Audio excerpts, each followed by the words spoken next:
જ્યારે કોઈ વ્યક્તિને એના ઘરમાં, બિઝનેસમાં કે ઓફિસમાં કોઈ વ્યક્તિ એને હર્ટ કરે છે, યા કોઈ એવા શબ્દ બોલે છે જેનાથી એને દુઃખ થાય છે, એ વ્યક્તિના શબ્દોથી દુઃખી થાય છે. પણ એ વ્યક્તિએ એકવાર એમને કોઈ એવા શબ્દ કહી દીધા, યા બોસે કહી દીધા, સ્ટાફ માટે યા મેનેજરે કહી દીધા, યા તમારા બિઝનેસમાં કોઈ તમારા કોમ્પિટિટર કે કોઈ પણ વ્યક્તિએ કહ્યા, તમે એનાથી દુઃખી થાવ છો, સ્વાભાવિક છે. શરીર છે, મન છે, મનમાં લેશો તો થશો.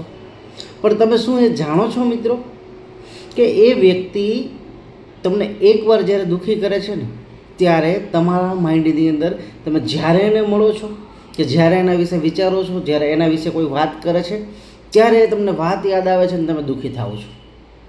મારો કહેવાનો ભાવાર્થ એવો છે, કોઈ વ્યક્તિ કે વસ્તુ વ્યક્તિને એકવાર દુઃખ પહોંચાડી શકે, પણ એ વ્યક્તિ પોતે એ વાતને યાદ કરીને, એ વસ્તુને જોઈને આજીવન દુઃખી થતો હોય છે. તો આનું કારણ આપણે જાતે છીએ.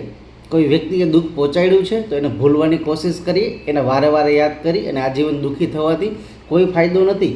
જે આપણા માઇન્ડમાં વિચારોને રોકે છે, ક્રિએટિવ આઈડિયાને રોકે છે, ચિંતા અને સ્ટ્રેસ વધારે છે, અને એની સીધી ઇફેક્ટ તમારી લાઈફ કે બિઝનેસમાં પડતી હોય છે. તો બિઝનેસ વધારવા માટે પણ આ મુદ્દો સમજવો બહુ જ જરૂરી છે કે કોઈના શબ્દોથી તમે એટલા દુઃખી પણ ના થઈ જાઓ કે આજીવન એ શબ્દો તમારા માઇન્ડમાં ગુંજ્યા કરે અને તમે વારે વારે દુઃખી થયા કરો. જો આ વાત સાચી લાગી હોય તો તમારા મિત્રો સાથે, બિઝનેસમેન ભાઈઓ સાથે શેર કરજો અને આ વાત ઉપર વિચાર જરૂર કરજો એકવાર.